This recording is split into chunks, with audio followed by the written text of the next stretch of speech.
We've got a new leadership in the AU and we're quite satisfied with the elections. We've got a new AU chair, President Lorenzo, and we've got a new AU Commission chair. From Djibouti, we think the capability of both those leaders is just going to lift the continent to higher levels of real hands-on management of the unity process on the continent. And we're also very, very pleased that we got one of our daughters, daughter of South Africa, Mateboge, to become a commissioner for infrastructure. South Africa being the champion for infrastructure, this for us is a real cherry on top, because it's really going to put us at the center of infrastructure development, particularly because we are focusing much more intently on infrastructure ourselves and pouring a lot of financial resources as well as human capital into infrastructure. And so she's just going to energize our processes in South Africa and on the continent, and we're going to be able to learn a great deal of the other initiatives that are underway on the continent. So we come out of the AU meeting really pleased and excited, and the meetings that have also gone on in peace and security, where the report is going to be tabled tomorrow, have also confirmed the positions that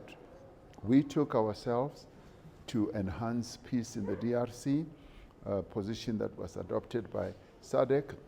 and the joint summit between SADC and the EAC. So that having been adopted, we now look forward to a real concerted effort to have a ceasefire in the DRC and to be able to get to a point where we can bring our soldiers back home as we consolidate the peace, as there are confidence-building measures that will now get underway more effectively. In the end, the decisions of the AU are binding on all of us.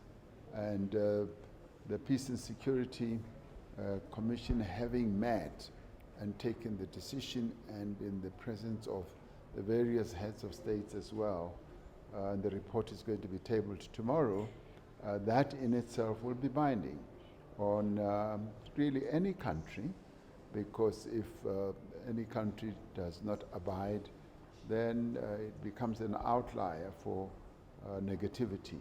And I do believe that much as President Tshisekedi was in Munich attending another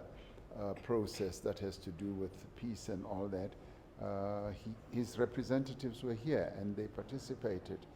So I do believe that the decisions of the AU in that regard will be binding, and we're looking forward to peace being engendered